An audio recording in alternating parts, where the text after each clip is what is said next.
부르심에 대해서 말씀을 드리도록 하겠습니다.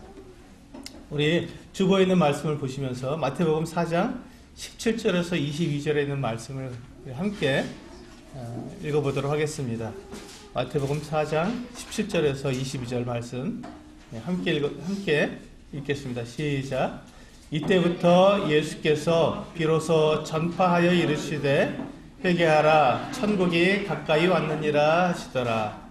갈릴리 해변에 다니시다가 두 형제 곧 베드로라 하는 시몬과 그의 형제 안드레가 바다에 금을 던지는 것을 보시니 그들은 어부라. 말씀하시되 나를 따라오라. 내가 너희를 사람을 낚는 어부가 되게 하리라 하시니 그들이 곧 그물을 버려두고 예수를 따르니라. 거기서 더 가시다가 다른 두 형제 곧 세베대의 아들 야고보와 그의 형제 요한이 그의 아버지 세베대와 함께 배에서 금을 줍는 것을 보시고 부르시니 그들이 곧 배와 아버지를 버려두고 예수를 따르니라. 네, 우리가 예수님께서 사람의 모습으로 사람이 되셔서 이 땅에 사셨는데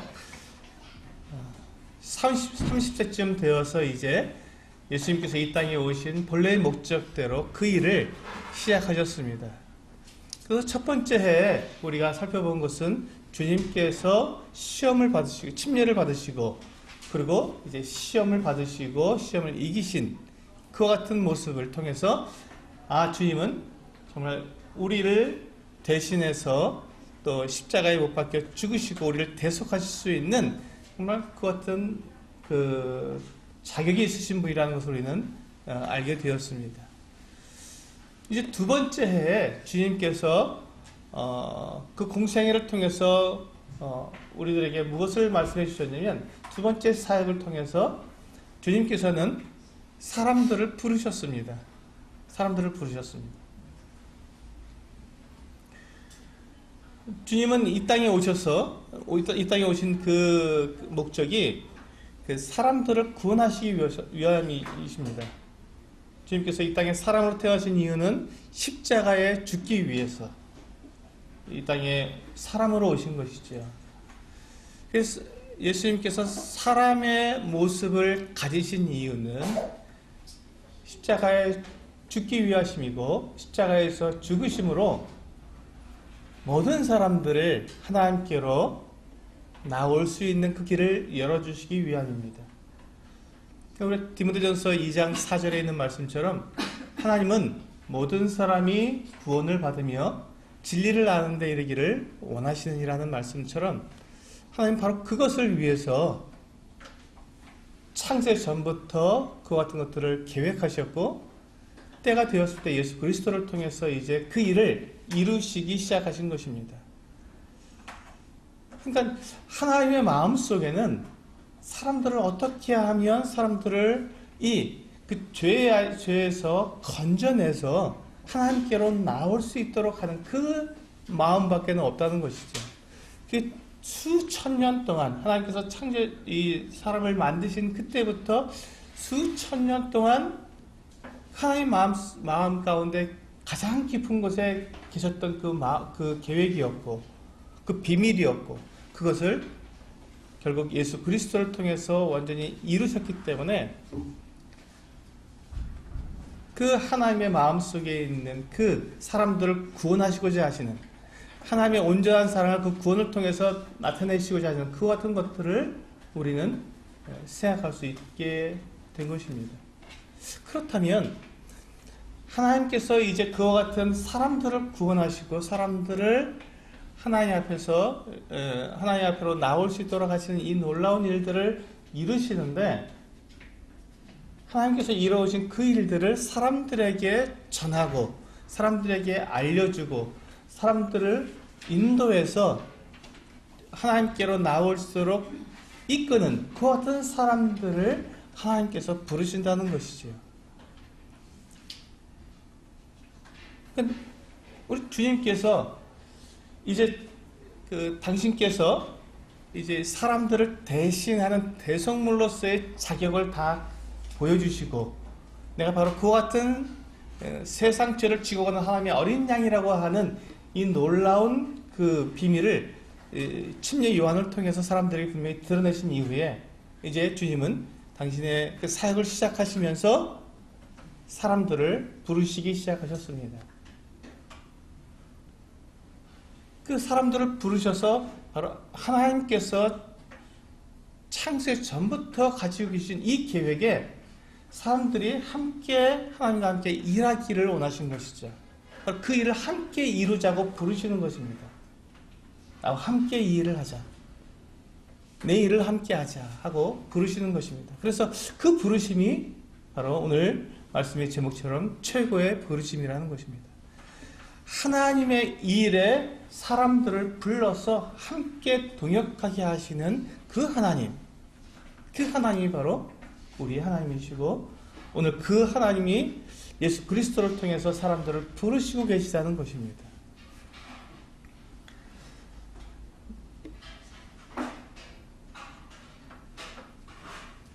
오늘 이게 그 본문 말씀을 보시면 17절에 보시면 이때부터 예수께서 비로소 전파하여 이르시되 회개하라 천국이 가까이 왔느니라 하시더라 하고 말씀하셨습니다.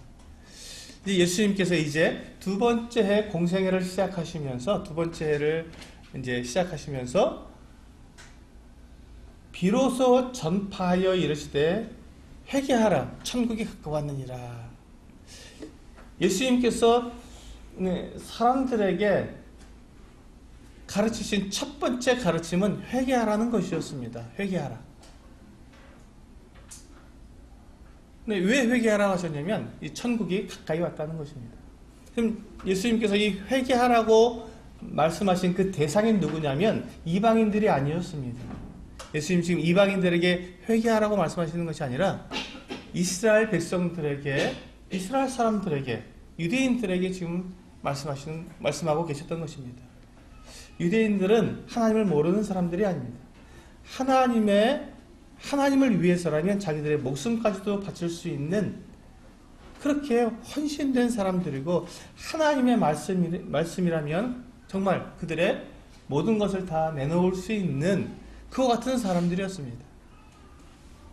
그런데 그럼에도 불구하고 주 예수님께서 그 유대인들에게, 이스라엘 백성들에게 첫 번째 하신 말씀이 회개하라 천국이 가까이 왔느니라 하는 말씀이었습니다. 사람들은 자신의 잘못이나 자신의 어떤 죄의 이와 같은 것들을 잘 드러내놓기를 참 꺼려합니다. 숨기고 싶어하고 감추고 싶어하고 변명하고 싶어하는 것이 사람들의 속성인 것 같습니다. 아마 그 아담과 하와가 그 범죄한 이후에 하나님 앞에 그들이 나아가지 못하고 어떻게 했습니까? 나무 숯불 뒤에 숨었고 스스로 무화과 나뭇잎을 엮어서 치마를 만들어서 입었습니다. 그들이 잘못한 것을 스스로가 알았고 그들의 양심이 그것을 말하고 있었기 때문에 그들은 부끄러워졌죠.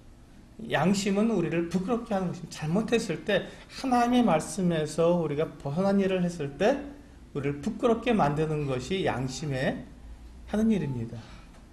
그래서 이 지금 아담과 하와가 그와 같은 그들이 죄를 범했을 때 그들이 부끄러워졌고 그래서 스스로 그것을 가려보려고 했던 것이죠. 오늘날에도 이게 동일한 것 같습니다. 사람들이 이게 죄를 짓고 또 잘못을 하고 그러면 그것을 고백하고 드러내고 또 그것에서 돌이키기보다는 어떻게든지 그것을 감추어보고 가려보고 또 피해보려고 하는 그 같은 모습들이 모든 사람들에게 다 있는 것 같습니다. 저를 비롯해서요. 그래서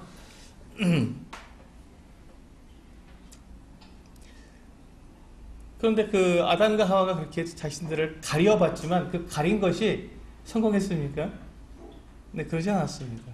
하나님 앞에서 그들이 내가 벌거벗었으므로 부끄러워하여 하나님께 나아가지 못한다고 말을 했습니다. 그들이 가렸지만 무화과 나뭇잎으로 자신들을 가렸지만 그들은 하나님 앞에서는 벌거벗은 모습이 그대로 드러났던 것이죠.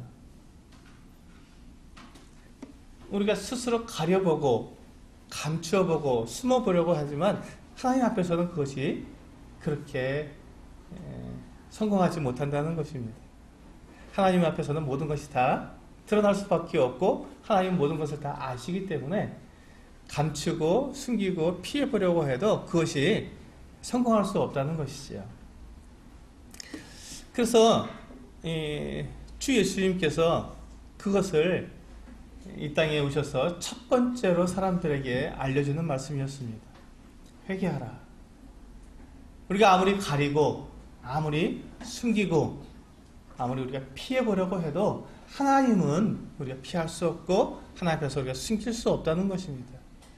그래서 내 모습을 그대로 직시하고 하나님께로 돌아오라는 것이죠.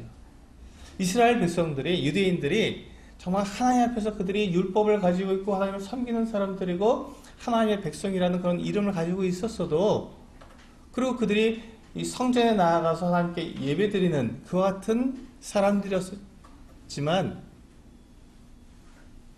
그들이 주님께서 말씀하신 것처럼 천국이 가까웠느니라는 이 말씀을 그들이 들었을 때 주 예수님께서 그들에게 하신 말씀은 너희가 과연 천국에 합당한 자들이냐, 그 어떤 삶을 살고 있느냐 하는 그 어떤 말씀을 하신 것입니다.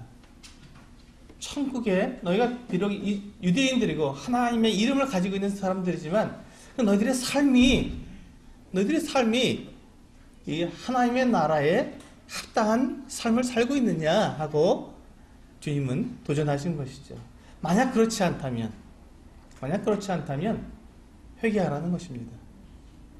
여러분, 회개는 우리가 하나님께 내 죄를 고백하는 것이 아닙니다. 많은 사람들이 회개 그러면 내 죄를 하나님께 고백하는 것을 회개라고 생각하는데, 내가 하나님 앞에 내 죄를 고백하는 것은 회개의 시작이죠. 이제 내가 회개하겠습니다라고 하나님께 말씀드리는 겁니다. 아직 회개한 것은 아니고요. 죄를 고백하는 것은 하나님, 제가 이제 제가 이와 같은 사람입니다. 제가 이와 같은 잘못을 했습니다. 저 이렇게 살아왔습니다 하고 하나님께 고백했습니다. 그럼 어떻게 합니까? 이제 다 드러냈으니까 이제 그 기회를, 이제 그것들을 버리고 이제 하나님께로 돌이켜서 하나님께로 제가 나아가겠습니다. 하나님을 향한 삶을 살아가겠습니다라고 말씀드리고 어떻게 합니까? 말씀드리는 것은 끝나면 안 되죠. 그건 회개가 아닙니다. 말씀드렸으면 그렇게 살아가야 되는 것이죠. 한 걸음 한 걸음 하나님을 향해서 살아 나아갈 때 그것을 회개라고 말하는 것이지, 하나님께 내 죄를 고백하는 것, 그것은 고백일 뿐이지 회개는 아니라는 것입니다. 주님께서 원하시는 것은 회개이지 고백하는 것으로 끝나는 것이 아니라는 것이죠. 우리는 때때로 우리의 어떤 실수나 잘못이 있을 때 하나님께 참 나아가서 정말 마음을 열고 마음을 치면서 정말 깨어진 마음으로 하나님께 울부짖으면서 기도할 수 있습니다. 하나님, 정말 제가 잘못했습니다. 제가 정말로 뉘우칩니다 라고 하나님께 고백할 수 있습니다. 그런데 그 다음에 우리가 그렇게 고백한 이후에 우리의 삶이 어떠냐 하는 것이죠. 그냥 그 자리에 그대로 머물러 있다면 그것은 회개가 아닙니다. 진정한 회개는 거기서 돌이켜서 이제 나에게 있었던 그와 같은 세상을 향한 내 욕심과 또 세상을 내가 사랑하는 그 마음과 또 그 행동들, 그 추구, 그 욕심, 이와 같은 것들을 버리고 내가 고백한 대로 돌이켜서 하나님을 향해서 내가 살아가는 것, 한 걸음 나아가는 것, 내가 지금까지 어떻게 살아왔는지를 알았다면 이제 그것을 버리고 내 말과 행동과 또 내 계획과 내 선택, 결정, 이 모든 것들이 하나님을 향해서 돌이켜 있는 그와 같은 삶의 모습으로 바뀌어져 있어야 한다는 것이죠. 그것이 진정한 회개라는 것입니다.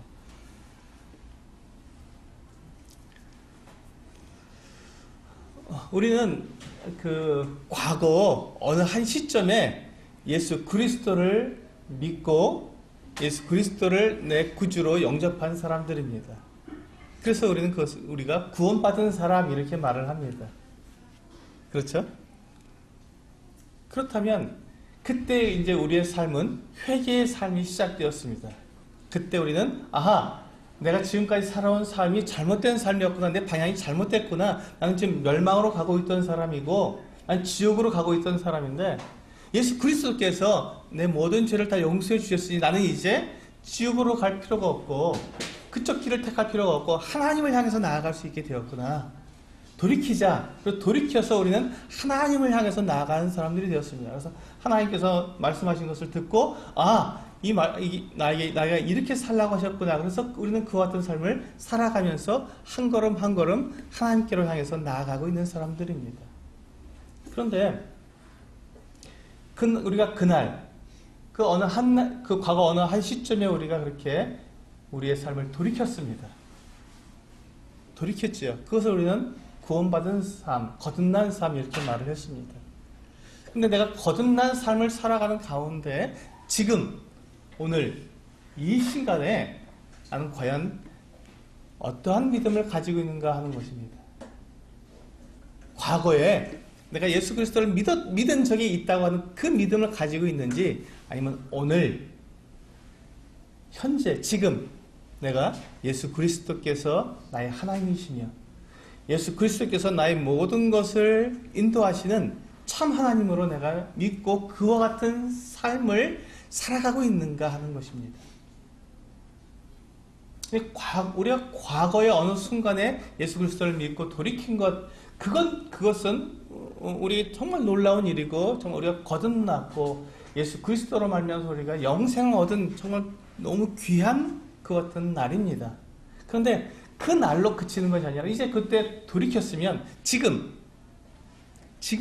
이 순간에 나는 그 길을 가고 있는가, 올바른 방향으로 계속해서 가고 있는가, 그 믿음으로 내가 하나님 앞에 나아가고 있는가 하는 것입니다. 만약 오늘 내가 이 순간에 내 삶이 비록 그때는 그와 같은 믿음을 가졌지만 지금 내 눈이 세상을 바라보고 있고 내 마음이 세상을 향해 있고 내 생각들이 세상의 것들을 취하고자 하는 어떤 욕심이 나에게 계속해서 있고, 그렇다면 나는 내가 회개한 삶에서 다시금 세상을 향해 가고 있지 않는가 하는 것입니다. 우리는 회개한 사람들이지만 회개한 그 상태에서도 또다시 우리는 세상을 향해서 우리의 얼굴을 돌이킬 수 있다는 것이죠. 회개한 그 길에서 우리는 세상을 향해서도 우리의 마음을 열어놓을 수 있다는 것입니다. 그렇게 되었을 때 우리는 오늘 이 말씀, 주님께서 처음에 우리에게 하신 이 말씀이 우리에게 꼭 필요한 말씀인 것 같습니다. 회개하라. 천국이 가까이 왔느니라.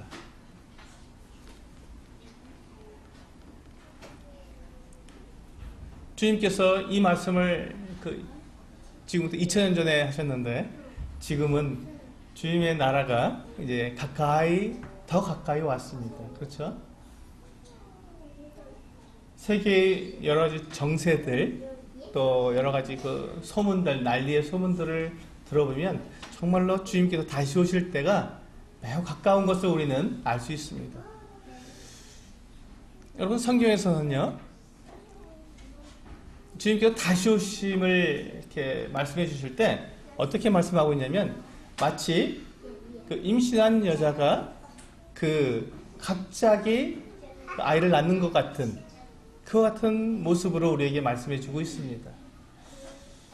그러니까 우리가 어느 때, 어느 날, 어느 시에 아이를 낳을지 아무리 임신한 여인이 잘 알지 못하지 않습니까? 하지만 그 임신한 여인의 이 모습을 보면 이제 만삭이 되고 이제 언제쯤이면 아이를 낳을 것이다 하는 그 대략적인 때는 알 수 있지 않습니까? 주님께서 우리에게 그 같은 것들을 성경에 말씀해 주셨습니다. 어느 때쯤이면 이제 주님께 다시 오실 것이라는 이 같은 징조들에 대해서는 말씀해 주셨습니다. 왜냐하면 우리로 하여금 그것을 기다리고 분별할 수 있도록, 우리가 오해하지 않도록, 주님께서 언제 오시는지에 대해서 오해하지 않도록 주님 우리들에게 징조를 말씀해 주셨습니다. 그래서 여인이 만삭이 되면 곧 언젠지는 몰라도 몇 날, 몇 시에 아이를 낳을지는 몰라도 아 이제 곧 낳겠구나, 준비하고 있어야겠구나 하는 것을 우리는 알 수가 있다는 것이지요. 그것처럼 주님께서도 언제쯤 그때와 시기는 우리가 알 수 없지만 언제쯤 곧 오시겠다 하는 것들을 우리가 충분히 알 수 있는 것 같은 징조들이 있습니다. 그런데 이제 세계의 여러 가지 정세들이나 그 같은 모습, 이와 같은 들리는 소문들, 난리의 소문들을 들어보면 정말 주님께서 오실 때가, 다시 오실 때가 매우 가까웠다는 것을 우리는 알 수 있습니다. 그러면 우리는 어떻게 합니까? 회개해야 합니다. 깨어 경성해야 한다는 것이죠. 깨어나야 되는 것입니다. 우리가 비록 구원받은 사람이라 할지라도 만약에 우리가 잠자는 자처럼 그렇게 살고 있다면, 세상을 향해서 그냥 다른 사람들과 동일하게 살고 있다면 이제 우리는 돌이켜야 한다는 것입니다. 회개해야 한다는 것이죠.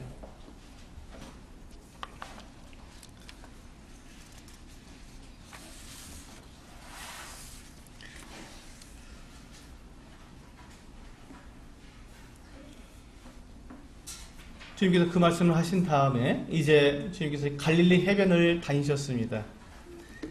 갈릴리 해변을 다니시다가 두 형제, 곧 베드로라 하는 시몬과 그의 형제 안드레가 바다에 그물을 던지는 것을 보셨습니다. 그리고는 그들에게 이렇게 말씀하셨습니다. 나를 따라오라. 내가 너희를 사람을 낚는 어부가 되게 하리라. 이렇게 말씀하셨습니다.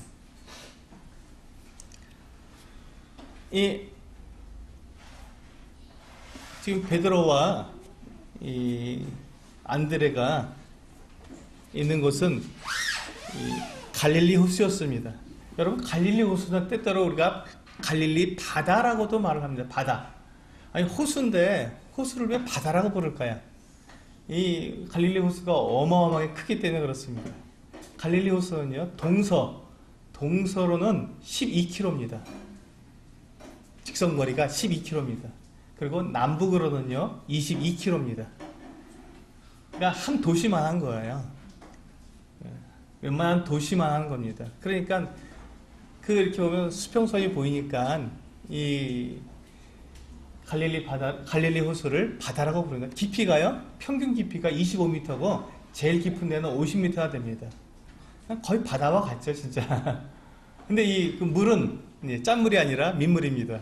그러니까 호수라고 하지만, 호수라고 하는 것이죠. 이게 민물이기 때문에 짜지 않고.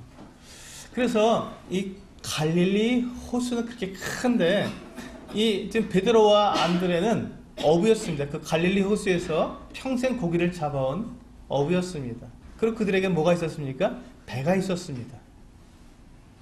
어부에다가 그렇게 큰 갈릴리 호수가 있고, 그 안에는 어떻습니까? 물고기들이 무궁무진하죠. 지금도 주님께서 말씀하신 베드로와 안드레에게 나를 따라오라고 부르신 그 2000년 지났지 않습니까? 지금도 갈릴리 호수는 여전히 똑같이 존재하고 있고, 지금도 역시 수많은 어부들이 거기서 물고기를 잡고 있습니다. 그래서 그 성지순례 가면 이 갈릴리 호수에 가서 이 가버나움에 가면은 베드로 고기라는 고기를 먹는다고 합니다. 아마 베드로가 잡았을 고기다는 베드로 고기라는 게 있습니다. 지금도 역시 마찬가지로 그와 같이 갈릴리 호수에서는 계속해서 고기를 잡아서 사람들이 생계를 유지하고 있다는 것이죠. 베드로와 안드레에게 예수님께서 부르셨을 때 그들은 거기에서 그냥 평생 먹고 살 수 있는 안정된 직업이 있었던 사람이라는 것입니다. 배도 있었어요. 남의 배를 빌려서 이렇게 그 고기를 잡는 것이 아니라 자기 배가 있었기 때문에 이 사람들은 부유했습니다. 가난한 사람들이 아니었습니다. 배가 있으니까요. 그런데 주님께서 이들을 부르셨을 때 어떻게 부르셨습니까? 나를 따라오라. 내가 너희를 사람을 낚는 어부가 되게 하겠다고 부르셨습니다. 주님이 그들에게 그 약속하신 것은 너희를 큰 부자가 되게 하겠다거나 너희에게 무엇을 더 좋은 것을 주겠다고 약속하신 것이 아니었습니다. 그들을 사람을 낚는 어부가 되게 하겠다고 부르신 것입니다. 그런데 놀라운 것은요, 그 뒤에 말씀을 보면 20절에 보니까 그들이 곧 그물을 버려두고 예수를 따르니라. 놀라운 일이 생겼습니다. 그 모든 것들을 다 버려두고 그들이 예수를 따랐다는 것입니다. 예수님의 제자가 되었다는 것이죠. 그들이 예수님을 따를 수 있었던 이유가 무엇이겠습니까? 그들이 그 배와 그물을 다 버려두고 주님을 따를 수 있었던 그 평안한 그와 같은 자기들의 생업을 다 팽개치고 그들이 예수님을 따를 수 있었던 그 이유가 무엇이겠습니까? 그것이 주님이었어요. 주님이 말씀하신 것, 주님께서 그들에게 보여주신 것, 그것을 보았을 때 그들은 확신할 수 있었던 것이죠. 주님은 지금 하나님의 마음을 사람들에게 전하고 계셨습니다. 주님께서 이 땅에 오셔서 하신 일들을 우리는 세 가지로 나눠 볼 수 있는데요. 첫 번째가 예수님은 선지자적인 일을 하셨습니다. 선지자적인 역할. 선지자는 무엇입니까? 하나님의 마음을 사람들에게 알려주어서 사람들로 하여금 하나님을 알고 하나님을 섬길 수 있도록 인도하는 사람입니다.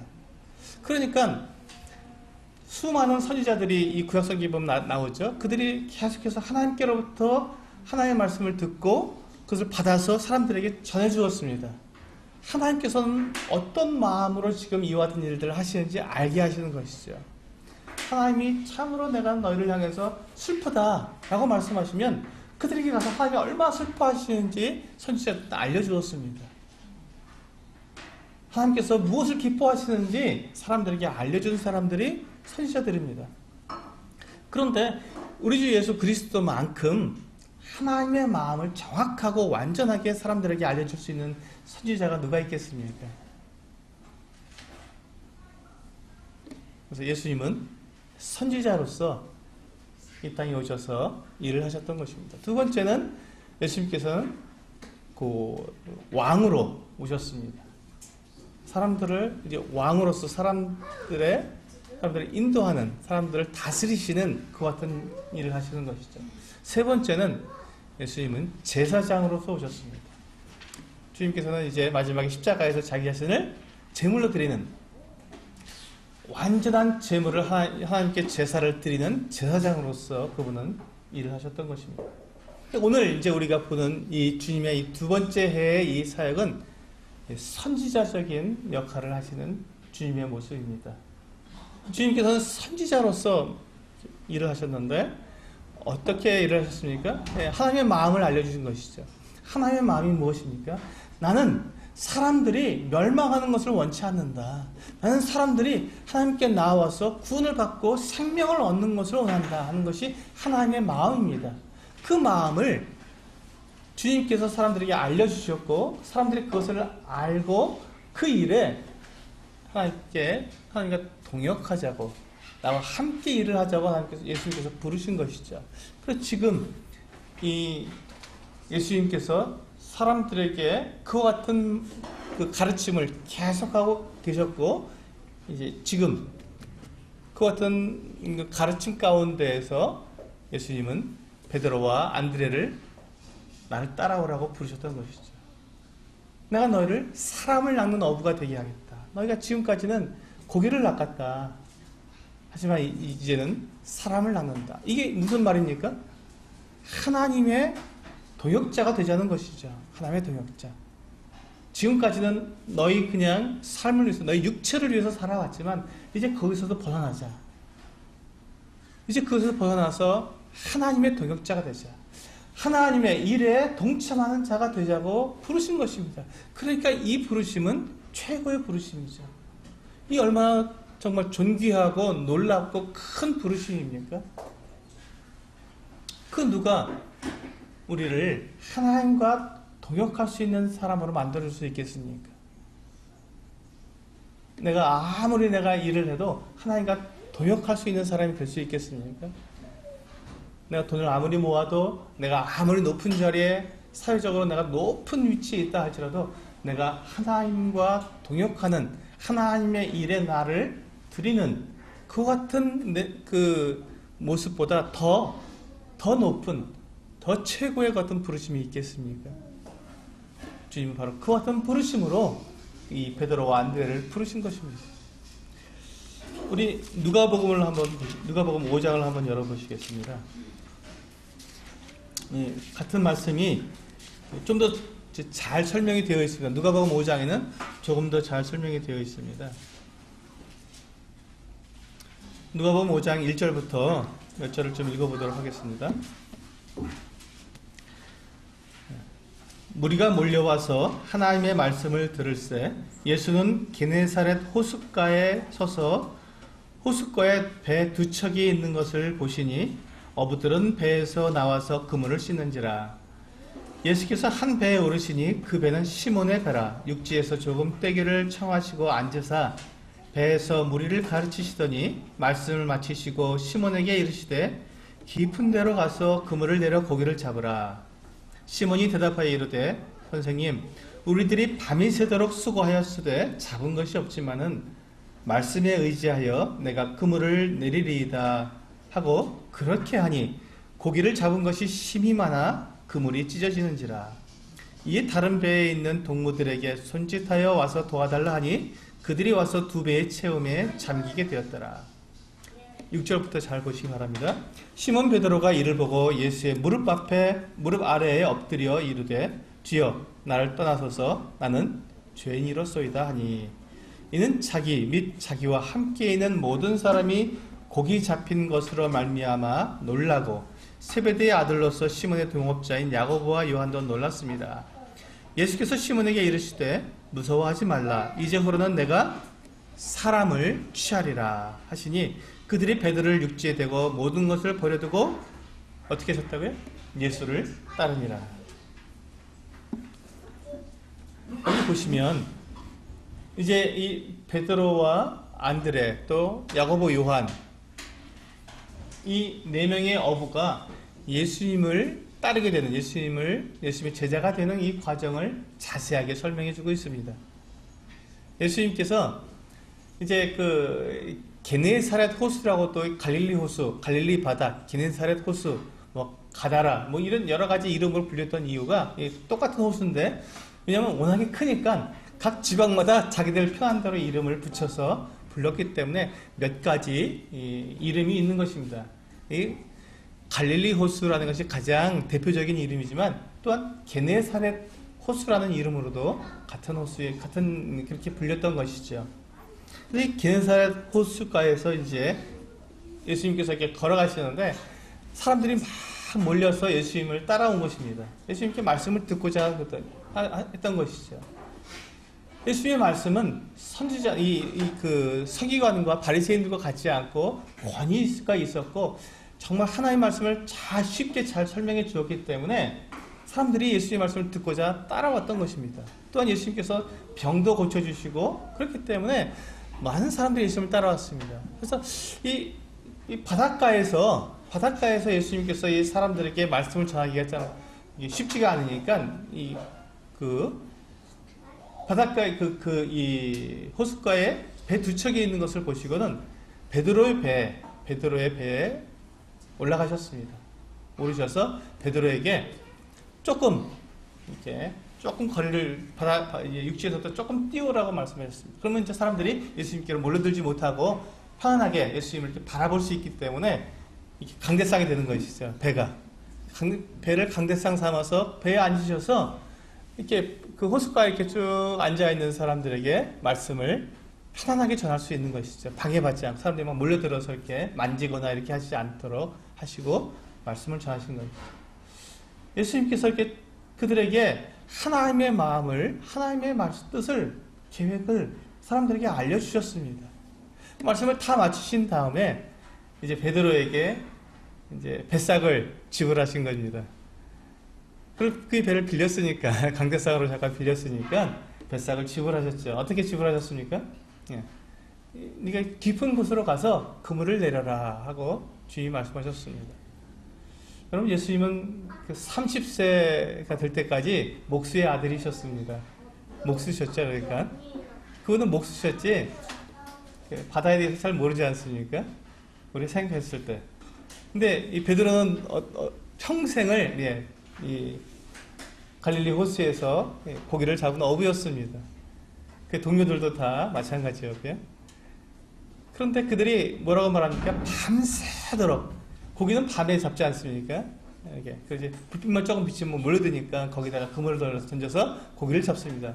주로 밤에 많이 고기를 잡습니다.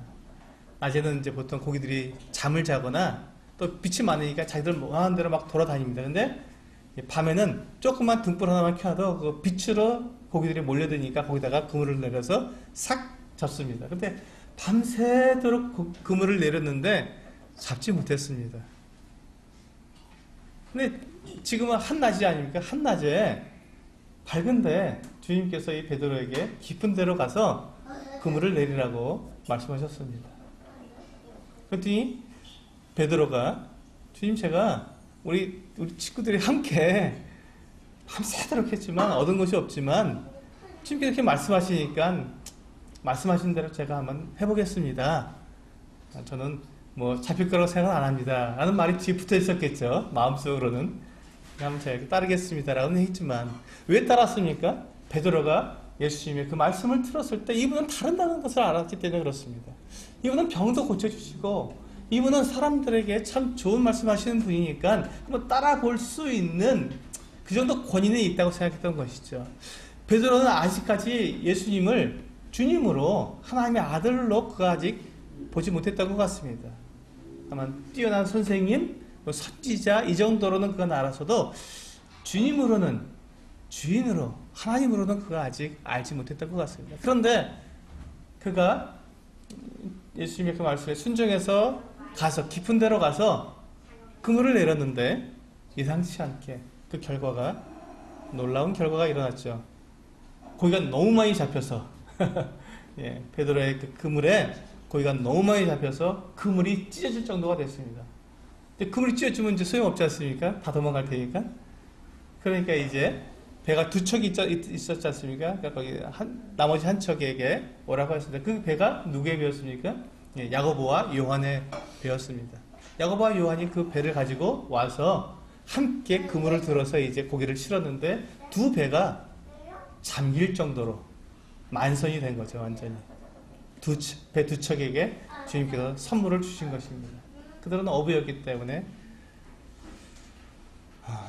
이 모습을 보고 베드로는 그때 분명히 알았습니다. 이 예수님이 이게 누구신지 정확히 알았다는 것이죠. 자기가 평생을 이 호수에서 그물을 내렸지만 이와 같은 것은 경험하지 못했던 것입니다.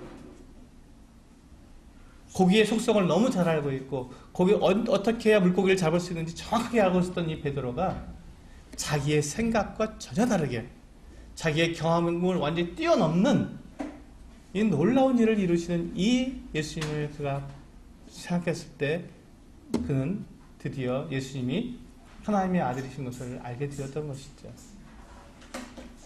그때 그는 예수님 그 발 아래에 엎드렸습니다. 그리고 그가 고백한 말이 있습니다. 주여, 주여, 주님, 하나님이라는 말입니다. 하나님, 저를 떠나십시오. 저기서 좀 떠나주십시오. 왜? 저는 죄인이기 때문에 그렇습니다.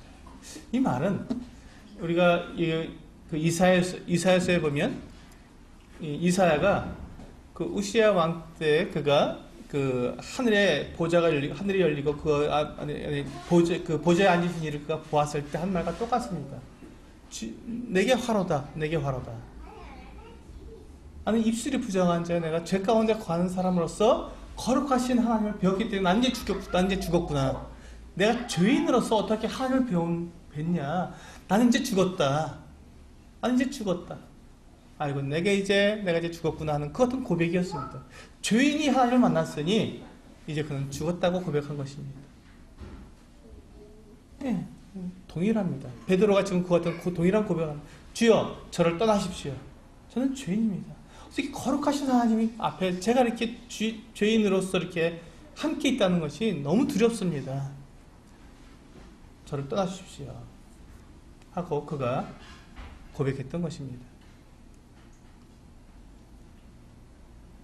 여러분, 이것이 회개의 시작입니다. 주님께서 회개하라, 천국이 가까이 왔느니라. 베드로는 그때 예수 그리스도를 그가 보았을 때 천국을 그가 바라본 것입니다. 하나님의 그 보좌, 하나님의 다스리심이 있는 그것을 그가 느꼈기 때문에 그는 회개할 수밖에 없었던 것이죠. 주여, 저는 죄인입니다. 저는 죄인입니다. 하고 고백할 수밖에 없었죠. 그리고 그가 어떻게 했습니까? 죄인으로 고백하는 것으로 끝났습니까? 그렇지 않습니다. 주님께서 너희가 두려워하지 말고 이제 너희가 사람을 낚는 어부가 되겠다고 했을 때 그는 어떻게 했습니까? 주님을 따랐던 것입니다.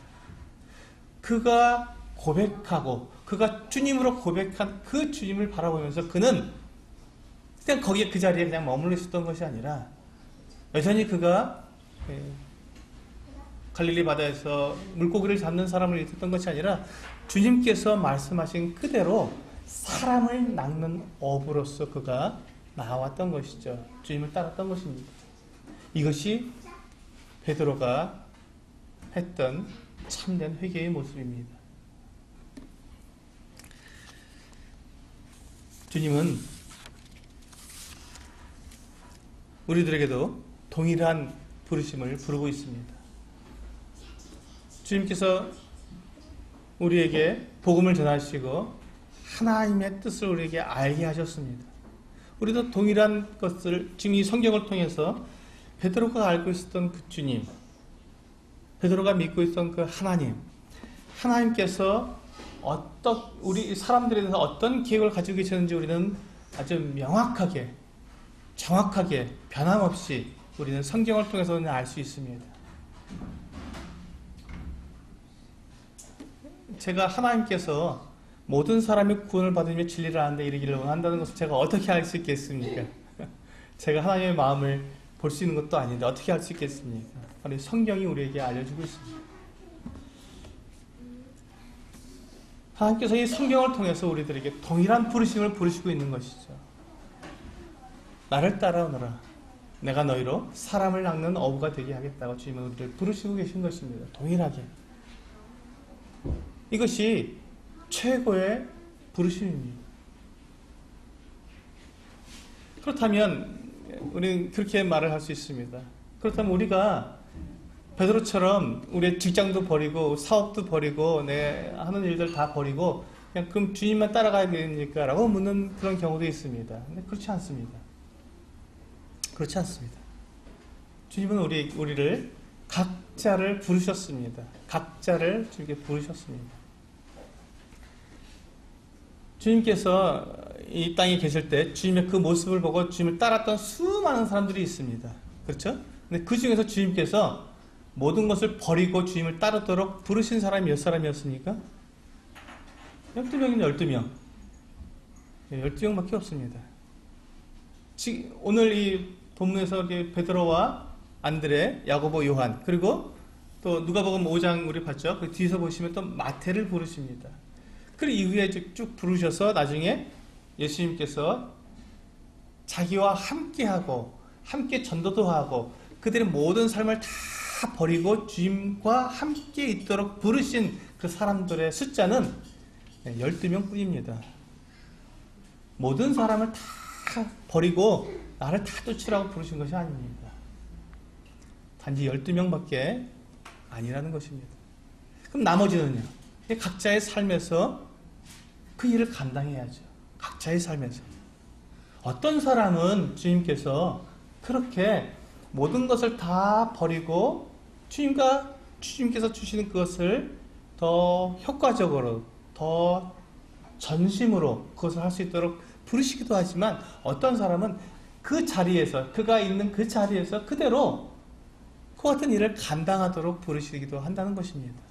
어떤 사람이 더 많습니까? 그냥 그 자리에서, 자기 자리에서, 자기가 직장 다니고 있으면 그 직장 다니면서 사업을 하고 있으면 그 사업을 하는 그 자리에서, 우리가 아이들을 키우고 있으면 아이들을 키우는 그 자리에서, 가정을 돌보고 있으면 가정을 돌보는 그 자리에서 주님의 이 사람을 낚는 어부로 주님께서 부르신 그 부름에 우리는 응답할 수 있다는 것입니다.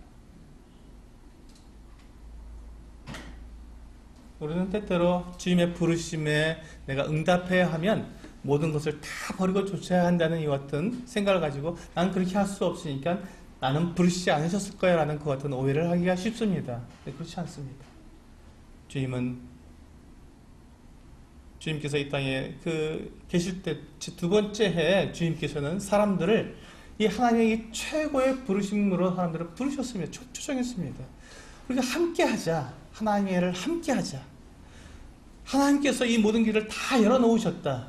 그러니 너희들의 그 위치에서, 각자의 위치에서, 내가 살고 있는 그 자리에서, 내가 하고 있는 그 일 가운데에서 무엇을 통해서요? 우선순위를 바꿈으로, 회개하여서 우선순위를 바꿈으로 그렇게 주님과 동역하는 주님의 일꾼이 되자라고 주님 부르신 것입니다. 우리가 주님의 부르심을 알지 못했을 때는 우리의 우선순위, 제일 큰 우선순위가 무엇이냐면 나 자신입니다. 어떻게 하면 내가 더 편안하게 살 수 있을까? 어떻게 하면 내가 더 인정받고 살 수 있을까? 어떻게 하면 내가 더 높은 자리에 올라설 수 있을까가 내 삶의 가장 우선순위에 있습니다. 그런데 이제 주님께서 부르셨습니다. 나를 따라오너라고 부르셨습니다. 그 부르심은 이제 너를 위해서 살지 말고 누구를 위해서 살라고요? 하나님의 일을 위해서 살라고 부르신 것입니다. 우선순위가 바뀌는 것입니다. 그렇다면 지금 내가 직장을 다니고 있는데 그 직장에서 우선순위가 바뀌면 어떻게 됩니까? 내가 지금까지 직장은 내가 그냥 돈을 벌어서 나 배부르게 먹고 따뜻하게 지내고 좋은 옷 입고 그렇게 사는 것이 그 직장 다니는 그 이유였다면 그 우선순위가 바뀌는 것이죠. 무엇으로요? 내 직장에서 내가 사람을 낚는 어부가 되어야 된다는 것입니다. 어떻게 해요? 하나님의 마음을 사람들에게 나타내 줌으로써, 하나님이 누구신지 그들에게 보여줌으로써, 알려줌으로써, 예수 그리스도께서 우리의 모든 사람들의 주가 되신다는 것을 내 삶을 통해서 나타내 줌으로써 사람을 낚는 어부가 되라는 것입니다. 그것이 주님께서 우리를 부르신 부르심입니다.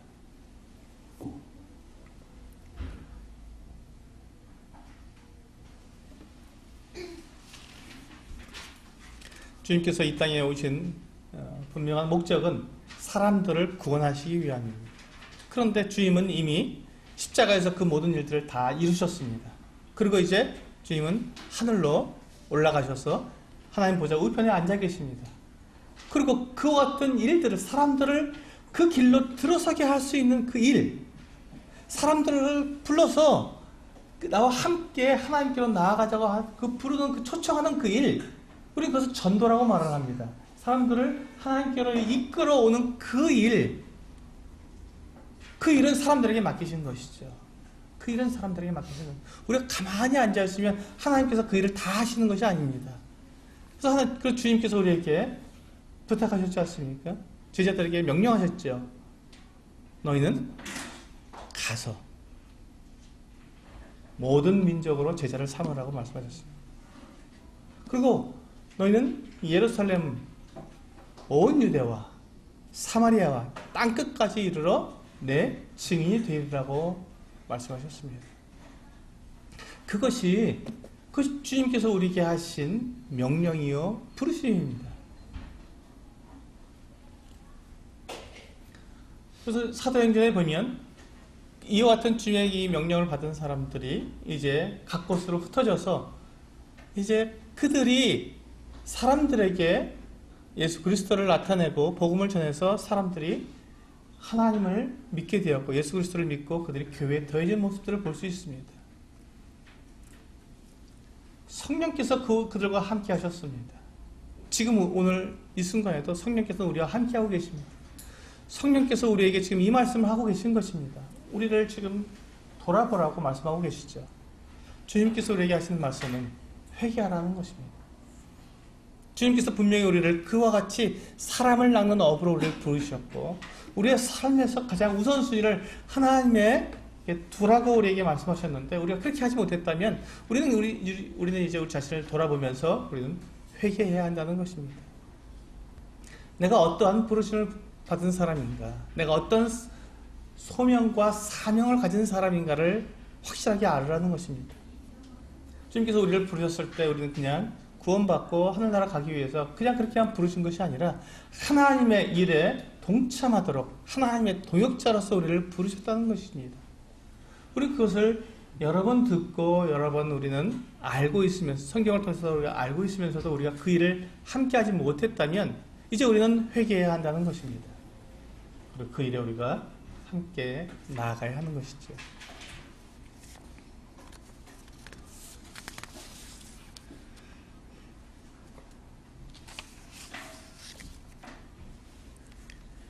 우리가 그렇게 할 때 때때로 우리에게 여러 가지 어려움도 있을 수 있고 또한 두려움도 있을 수 있습니다.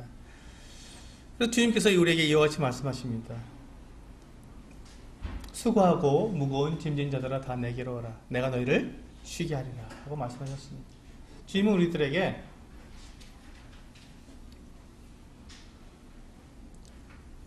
이 땅 가운데에서 쉼을 주시는 분이십니다. 정말 우리가 주님 앞에 나아가게 되면 우리는 참된 쉼을 얻습니다. 우리가 근데 지금 우리의 삶을 보면 우리가 많은 고난도 있고 어려움도 있고 참 마음이 답답할 때도 있습니다. 근데 그것이 왜 그렇습니까?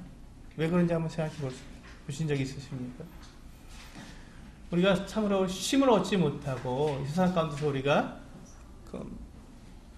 바쁘고 쉼이 없이 우리가 그렇게 번잡하게 살아가는 그 이유는 우리 우선순위가 바로잡히지 않았기 때문에 그렇습니다. 우리가 이 땅 가운데에서 내 육체를 위해서 내가 무엇을 준비하고 내가 더 많은 것을 얻기 위해서 내가 살아가게 된다면 우리는 마음이 급하고 마음이 복잡할 수밖에 없습니다. 그래서 우선순위가 바뀌어서 우리가 주님의 일을 우리가 분명하게 시작하게 되면 주님의 일을 가장 우선순위에 두게 된다면 주님께서 우리에게 이와 같은 참된 쉼을 우리에게 허락해 주실 것입니다. 그리고 우리가 요한복음 14장에서 이와 같이 말씀을 주님께서 약속해 주셨습니다. 평안을 너희에게 끼치노니 곧 나의 평안을 너희에게 주노라. 내가 너희에게 주는 것은 세상이 주는 것과 같지 아니하니라. 너희는 마음에 근심하지도 말고 두려워하지도 말라. 주님은 우리에게 평안을 주시겠다고 분명히 약속해 주셨습니다. 근데 그것은 주님의 평안입니다. 세상의 평안이 아니고요. 나의 평안이 아니고 주님의 평안입니다. 그래서 그 평안은 세상이 주는 것과 같지 않습니다. 전혀 다릅니다. 우리가 원하는 것은 세상에서 우리가 지금까지 보아왔던 세상이 주는 평안을 우리는 원할지도 모르겠습니다. 근데 주님께서 우리에게 주시는 평안은 세상이 주는 것과 같지 않은 주님이 주시는 평안입니다. 주님의 평안을 우리에게 주시겠다고 약속하셨습니다. 그것이 바로 참 평안이고 참 쉼입니다. 그래서 너희는 마음에 근심하지도 말고 두려워하지도 말라고 주님께서 분명히 말씀에 약속해 주신 것이지요. 그렇습니다. 주님께서 이 땅에 오셔서 우리 사람들을 이제 구원하시기 위해서 그 모든 길을 가실 때 주님은 사람들을 최고의 부르심으로 부르셨습니다. 주님의 마음을 알고 주님과 함께 동역할 수 있는 그와 같은 삶을 살 수 있도록 사람들을 부르신 것입니다.